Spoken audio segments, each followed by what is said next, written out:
Ketersediaan air di sini adalah ketersediaan air bersih dan air minum.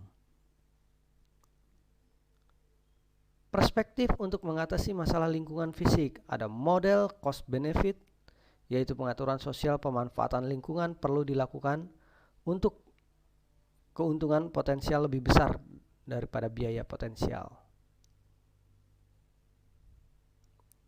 Pembangunan berkelanjutan, perusahaan harus mampu menemukan metode aktivitas berkelanjutan dalam jangka waktu lama, sehingga organisasi otomatis dapat terus beraktivitas.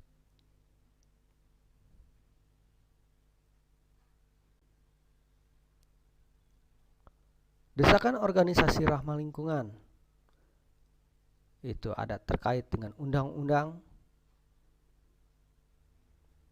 ada tekanan pasar, tekanan pemangku kepentingan, ancaman keberlanjutan organisasi. Tekanan undang-undang, banyak undang-undang yang dibuat seperti undang-undang lingkungan hidup,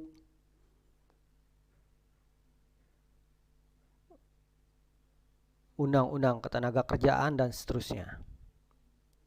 Tekanan pasar, produk yang dihasilkan oleh sebuah organisasi harus memiliki kemampuan untuk memberikan kepuasan kepada konsumen.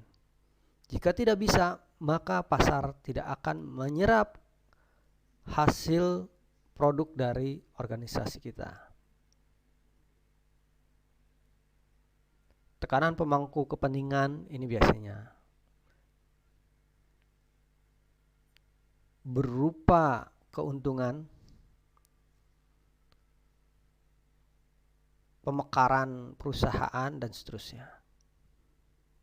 Ancaman berkelanjutan organisasi bisa secara internal maupun eksternal. Secara internal itu biasanya dari karyawan dan yang ada kepentingan-kepentingan internal di organisasi. Secara eksternal adalah undang-undang dan seterusnya. Tanggung jawab sosial organisasi.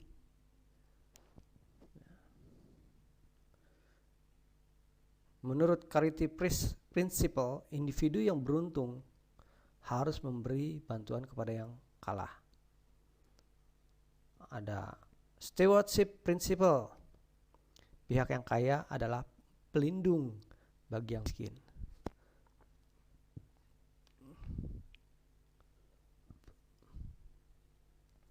Tanggung jawab perusahaan berupa Corporate Social Response atau CSR yang mengatur perusahaan merespon isu sosial yang menghalangi perusahaan secara reaktif. Contohnya adalah biasanya sebuah organisasi atau sebuah perusahaan diminta untuk merekrut tenaga kerja sekian persen dari lingkungan terdekat perusahaan tersebut. Wilayah desa, kelurahan, RT, RW yang berdekatan dengan perusahaan, itu karyawannya bisa berasal untuk mengisi sebuah perusahaan. Ada 17-an Agustus, biasanya harus ikut menyumbang dan seterusnya.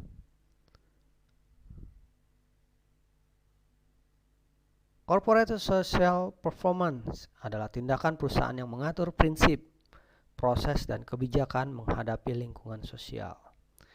Ini secara proaktif, artinya bahwa perusahaan atau sebuah organisasi secara proaktif ikut terlibat di dalam kegiatan-kegiatan sosial yang ada di lingkungan perusahaan secara internal maupun secara eksternal.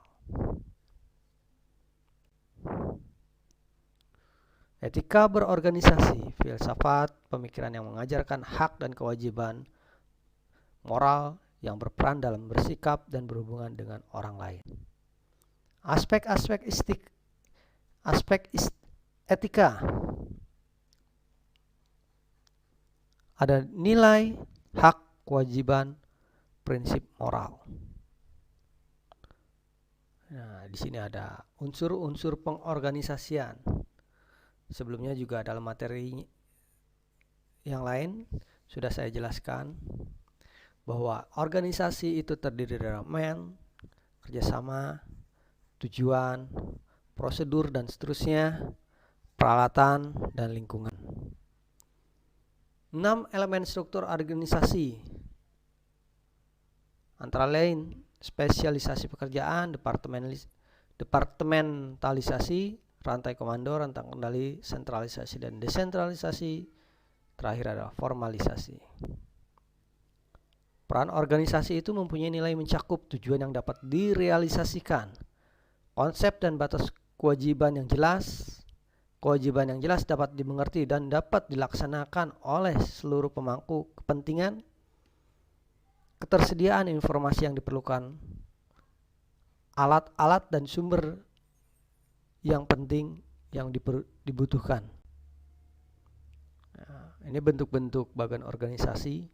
Masing-masing memiliki keuntungan dan kekurangan. Nah, di sini ya dikatakan organisasi itu berasal dari bahasa Yunani, yaitu organon yang artinya adalah alat. Jadi unsur-unsur organisasi tadi sudah diinformasikan sebelumnya bahwa organisasi adalah kumpulan orang, lebih dari 2 orang, ada kerjasama di dalamnya dan memiliki tujuan. Proses terbentuknya organisasi, ketidakterbatasan kebutuhan manusia, keterbatasan kemampuan manusia. Ya, ada kebutuhan yang tidak terbatas, tapi kemampuan manusia juga terbatas. Maka untuk mencapai keduanya bergabung menjadi satu, menjadi sebuah organisasi. Terbentuknya bisa spontan atau bisa juga dalam bentuk pertimbangan secara matang.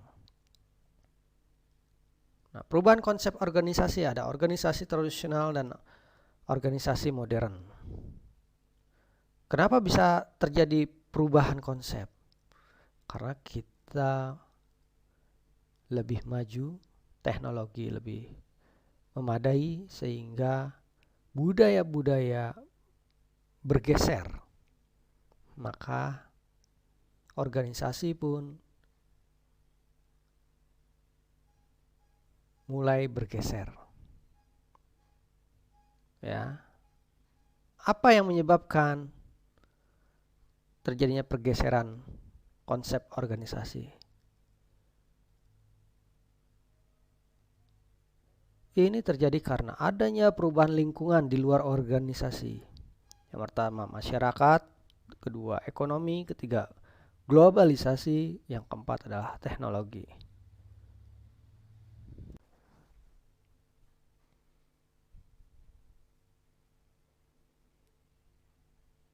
Tugas untuk kalian adalah apa pengalaman kalian, apa saja yang telah Anda masuki dan jelaskan mekanisme dalam organisasi tersebut. Minimal 2 organisasi Anda bisa menjelaskan. Baik, sesi ini saya tutup dan kita akan lanjutkan dengan tanya jawab di WA Group.